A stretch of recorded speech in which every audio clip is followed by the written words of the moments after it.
Helen Keller کی کہانی ایک بہری اور نابینا بچی کی کہانی ہے جس نے اپنے اندھے پن اور بہرے پن کے باوجود نہ صرف اعلیٰ تعلیم حاصل کی بلکہ مایوس لوگوں کے دلوں میں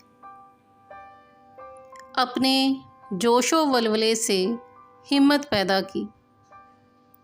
ہیلن کیلر 1880 میں امریکی ریاست الاباما کے ایک قصبے میں پیدا ہوئی۔ ابتدا میں وہ دوسرے بچوں کی طرح نارمل جسمانی اہلیتوں کی مالک تھی، لیکن 19 ماہ کی عمر میں ایک خوفناک مرض کے حملے نے اس کا دماغ معاف کر دیا۔ علاج سے اس کی جان تو بچ گئی، لیکن وہ ہمیشہ کے لیے نابینا اور بہری ہو گئی۔ اس پہ مستضاد یہ کہ جو الفاظ وہ بول سکتی تھی وہ سب بھول گئی۔ ابتدائی چند سال اس نے خاموشی اور تاریکی میں گزارے، پھر اس نے اپنی گڑیا اور اپنے حبشی باورچی کی ننھی بچی کے ساتھ کھیلنا شروع کیا۔ اس کی والدہ اس کے لیے بہت پریشان رہتی تھی۔ اس نے ایک جگہ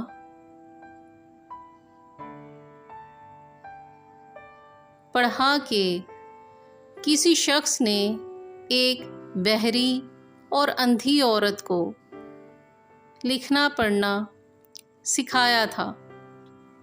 مختلف جگہ در بدر ہو کر اس کی والدہ ٹیلی فون کے موجد ڈاکٹر گراہم بیل سے ملی اور انہوں نے اسے اسپیشل بچوں کی استانی مس این مینسفیلڈ سلیوان تک پہنچا دیا۔ مس سلیوان ہیلن کیلر کی زندگی میں انقلاب بن کر وارد ہوئی۔ مس سلیوان نے ہیلن کیلر کے ہاتھ پر الفاظ لکھ کر احساسات کے ذریعے اسے حروف تہجی سے متعارف کروایا۔ اس کے ہاتھ میں گڑیا پکڑا کر وہ اس کے ہاتھ پر گڑیا کے حروف تہجی لکھتی۔ اس کے ہاتھ پر پانی کے نل سے پانی گرا کر اس کو پانی کے ہجے یاد کراتی، یہاں تک کہ ہیلن کے تجسس کی تسکین کے لیے مس سلیوان نے ہیلن کی ہتھیلی پر انڈے سے چوزے نکلنے کا عمل تک مکمل کروایا۔ اس طرح ہیلن کیلر کی زندگی میں تعلیم کا آغاز ہوا اور بعد میں وہ مختلف مراحل طے کر کے وہ ایک شاندار مصنفہ بنی۔ ہیلن کی تعلیم کا دوسرا دور اس وقت شروع ہوا جب اس کی استاد نے بریل پر چھپی ہوئی کتابیں منگوائیں۔ اس دور میں ہیلن بہت محنتی اور ہوشیار شاگرد ثابت ہوئی۔ اور بڑی آسانی اور بڑے جوش سے اس نے ابھری ہوئی تحریروں کو پڑھنا شروع کر دیا۔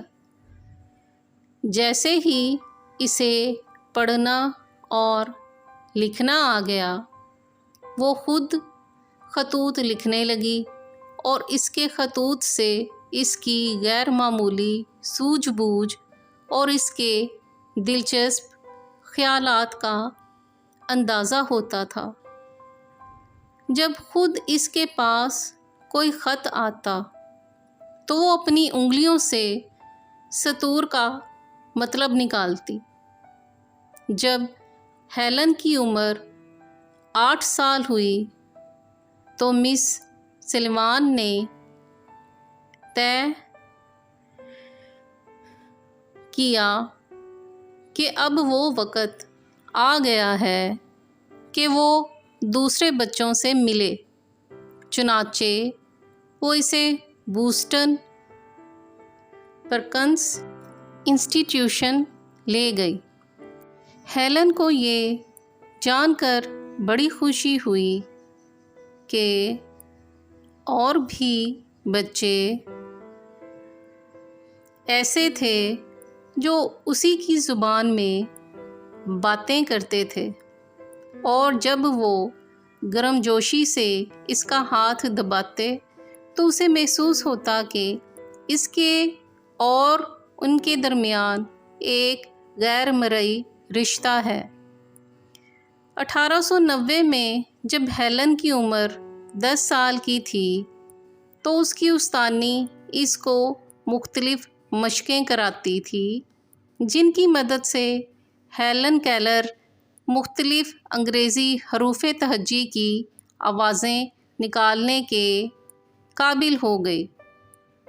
تاہم وہ بھرپور الفاظ نہ نکال سکتی تھی اور اس کے بولے ہوئے الفاظ صرف اس کی استانی ہی سمجھ سکتی تھی۔ 1900 میں ہیلن کیلر نے یونانی، لاطینی، جرمن، الجبرا اور جیومیٹری کے امتحانات پاس کیے اور ریڈ کلف کالج میں داخل ہو گئی۔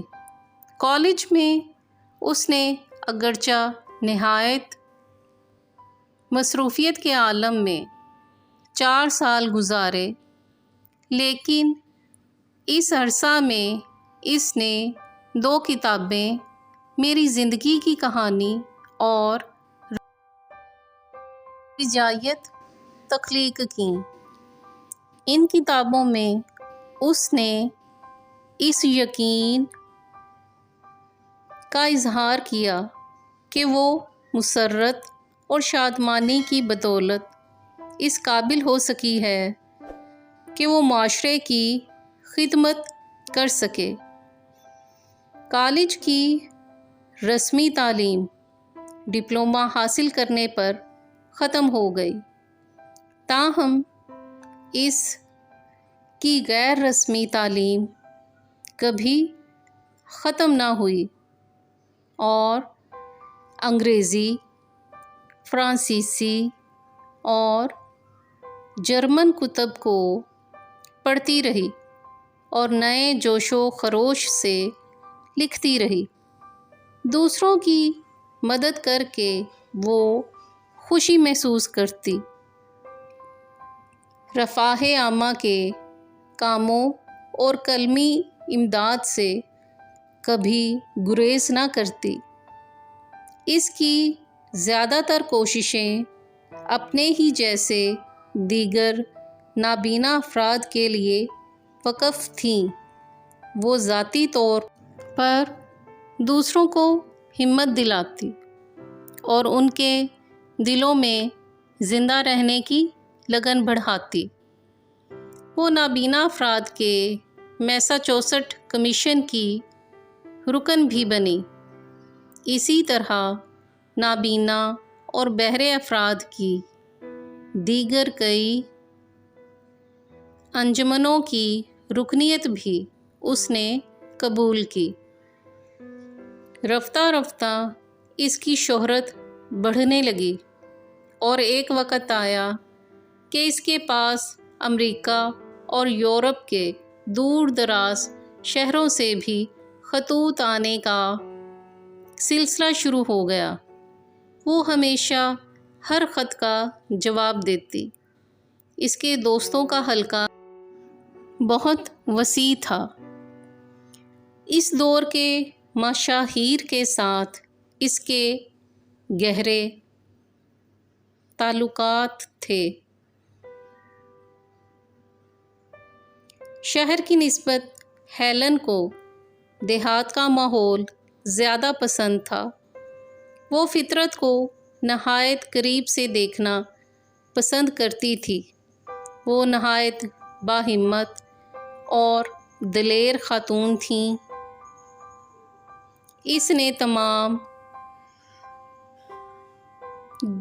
عمر مایوسی کو قریب نہ پھٹکنے دیا اور اپنے عزم و ہمت سے معذوروں اور صحت مندوں کی دنیا میں ایک ایسی روشن مثال قائم کر دی جس کو دنیا یاد رکھے گی۔ اس نے 88 سال کی طویل عمر پائی اور 1968 میں اس کا انتقال ہوا۔